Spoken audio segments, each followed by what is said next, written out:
Welcome back. Cyber ક્રાઇમે કચ્છથી કરોડની છેતરપિંડીનો પર્દાફાશ કર્યો છે. 189 કરોડની છેતરપિંડી કરવાના કેસમાં 4 આરોપીઓની ધરપકડ કરી.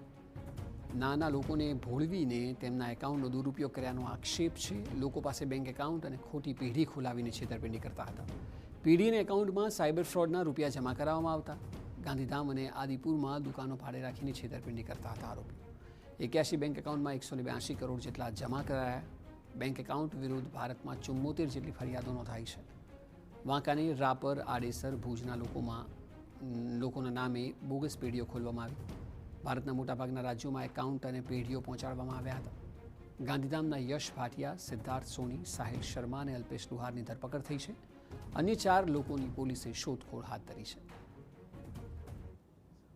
જે ગેંગનું ઓપરેશન હતું એમાં 81 જેટલા જે બેંક અકાઉન્ટ છે એ આ લોકોના અલગ અલગ જે ગરીબ માણસો હોય જેમને લોભ લાલચ આપીને જે બેંક અકાઉન્ટ ખોલાવેલા હતા એ 81 બેંક અકાઉન્ટના વિગતો પણ ધ્યાને આવેલી. આ ઓવરઓલ જે બનાવ જે ગુનો દાખલ કરવામાં આવ્યો છે એમાં અત્યારે 8 આરોપીઓ વિરુદ્ધ ગુનો દાખલ કરવામાં આવ્યો છે, જેમાં પોલીસ દ્વારા 4 આરોપીઓને ધરપકડ કરવામાં આવેલી છે. જેમાં સૌથી મુખ્ય જે છે યશ ભાટિયા, એમને પણ પકડી પાડવામાં આવ્યું છે.